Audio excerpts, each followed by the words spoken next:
Bonjour, aujourd'hui c'est le 13 juillet et notre méditation d'aujourd'hui c'est toujours basée sur Romains chapitre 8 verset 31. Si Dieu est pour nous, qui sera contre nous? Si Dieu est pour nous, qui sera contre nous? Nous avons déjà vu que le Dieu dont il parle ici, c'est un Dieu qui est pour nous, qui nous a connus d'avance, qui nous a prédestinés, il nous a appelés, il nous a justifiés et il nous glorifiera. Il nous a déjà donné un accès à sa gloire parce que Christ en vous, c'est l'espérance de la gloire.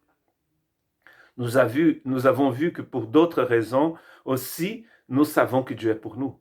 Parce que c'est lui qui travaille en notre faveur.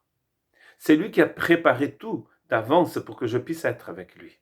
Et que je puisse surtout être à lui. Imaginons que Paul n'ait pas dit si Dieu est pour nous, qui sera contre nous, mais c'est tout simplement, il avait dit que la deuxième partie, qui sera contre nous. Ah, donc là, on aurait beaucoup de gens qui allaient lever leurs mains.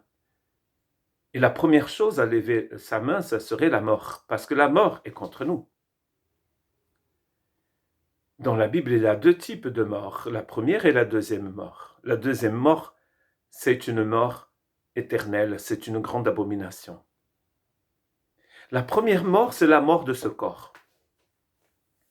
Et nous savons que la mort continue d'être un ennemi, parce que nous mourrons. Pourquoi avons-nous peur de ce virus qui fait des ravages dans le monde? C'est parce que nous habitons dans un corps mortel. Mais dans 1 Corinthiens chapitre 15, le chapitre de la résurrection, Paul dit « Ô mort, où est ta victoire ?» La victoire appartient au Seigneur, donc nous n'avons pas à avoir peur de la mort. Mais la mort demeure quand même un grand ennemi. Un autre ennemi dans les Écritures, c'est le malin, appelé aussi Satan ou le diable. Les deux mots, un voulant dire ennemi et l'autre accusateur. L'accusateur des frères, nous dit Apocalypse, et des sœurs aussi. C'est un grand ennemi aussi, ce malin.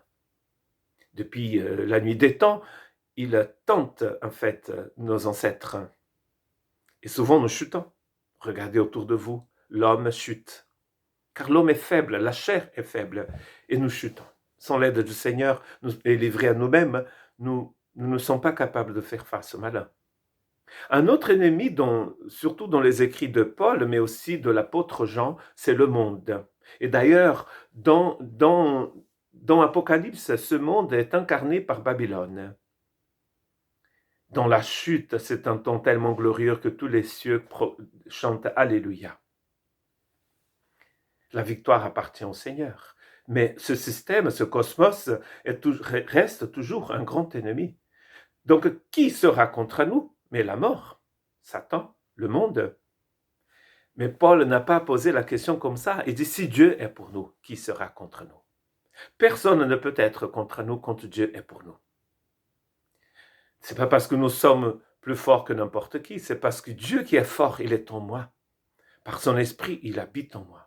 Et cela me rend fort. Donc, ni la mort, ni l'enfer, ni Satan, ni le monde ne peuvent nous détruire parce que Dieu est pour nous. Mais une chose que nous n'avons peut-être pas envisagée, c'est de demander si Dieu est contre nous, qui sera pour nous? Parce que nous trouvons des textes dans les deux testaments qui montrent parfois que Dieu est contre. Dans le livre du prophète Jérémie, Dieu dit à Babylone, « Je suis contre toi ». Il y aura un jugement sévère pour ce royaume de Babylone qui a fait tellement de dégâts dans le Moyen-Orient, qui a tué tellement de gens, qui a détruit tellement de peuples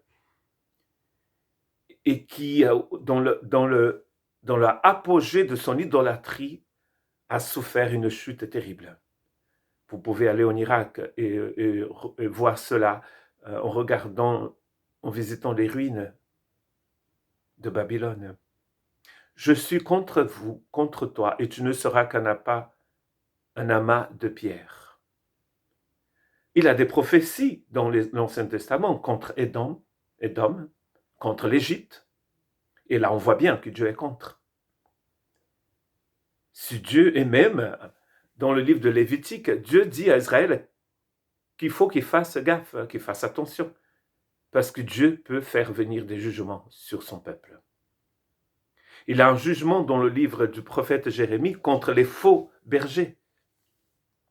Et ce jugement ne vient pas du mal, vient de la part du Seigneur. C'est le Seigneur qui a envoyé son peuple à Babylone en captivité pendant 70 ans. Si Dieu est contre nous, qui pourra être pour nous? Nous oublions que le même Dieu d'amour, c'est un Dieu juste et saint, qui jugera grands et petits. Nous ne pouvons pas prendre la grâce de Dieu en vain pour revenir à nos moutons. C'est écrit dans le Nouveau Testament, et il me semble que dans l'Épître aux Hébreux, que personne ne puisse prendre la grâce de Dieu en vain, que personne ne puisse jeter des perles au port, que personne ne puisse jeter dans la boue la grâce de Dieu. Car c'est une chose terrible de tomber dans les mains du Dieu vivant. Dieu est saint et juste, tout en étant plein d'amour et bon. Et Dieu jugera toutes choses. Donc, si Dieu est pour nous, qui sera contre nous? Mais si Dieu est contre nous, qui sera pour nous?